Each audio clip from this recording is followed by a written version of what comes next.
I appreciate it. Something else I'm getting tired of is all this stupid bullshit we have to listen to all the time about children. It's all you hear in this country. Children. Help the children. What about the children? Save the children. You know what I say? Fuck the children.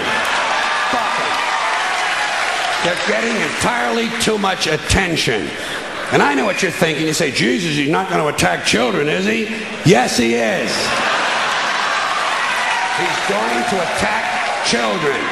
And remember, this is Mr. Conductor talking. I know what I'm talking about. I know what I'm talking about. Listen, there are a couple of things about kids you have to remember. First of all, they're not all cute, okay? In fact, if you look at them close, some of them are rather unpleasant looking. And a lot of them don't smell too good either.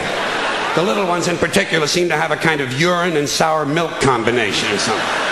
Stay with me on this. The sooner you face it, the better off you're going to be. Second premise, not all children are smart and clever. Got that?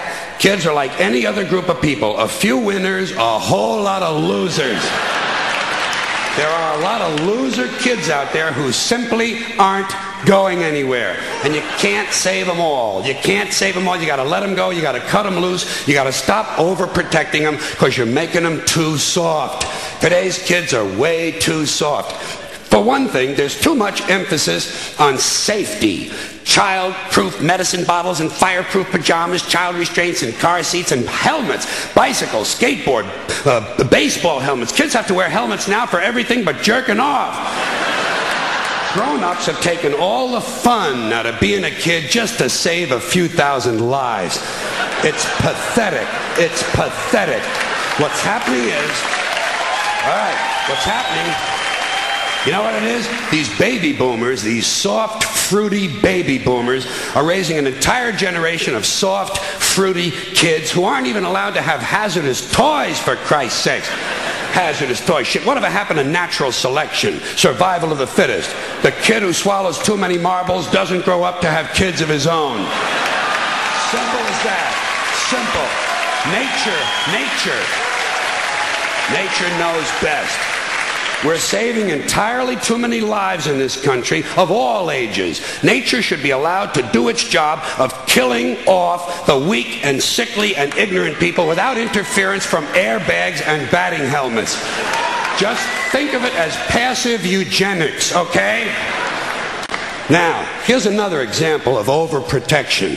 Did you ever notice on the TV news, every time some guy with an AK-47 strolls onto a schoolyard and kills 3 or 4 kids and a couple of teachers, the next day, the school is overrun with counselors and psychiatrists and grief counselors and trauma therapists trying to help the children cope. Shit, when I was in school, someone came to our school and killed 3 or 4 of us. We went right on with our arithmetic. 35 classmates minus 4 equals 31. We were tough. I say if kids can handle the violence at home, they ought to be able to handle the violence in school. And you'd be anxious and depressed too if you had to put up with these pathetic, insecure, striving, anal, yuppie parents who enroll you in college before you're old enough to know which side of the playpen smells the worst. And then they fill you full of Ritalin and drag you all over town in search of meaningless structure. Little League, Cub Scouts, swimming, soccer, karate, piano, bagpipes, watercolors, witchcraft, glass blowing, and dildo practice. You know it's true. Parents are burning these kids out on structure. I think every day all children should have 3 hours of daydreaming. Just daydreaming. You could use a little of it yourself, by the way. Just sit at the window, stare at the clouds. It's good for you. If you want to know how you can help your children, leave them the fuck alone.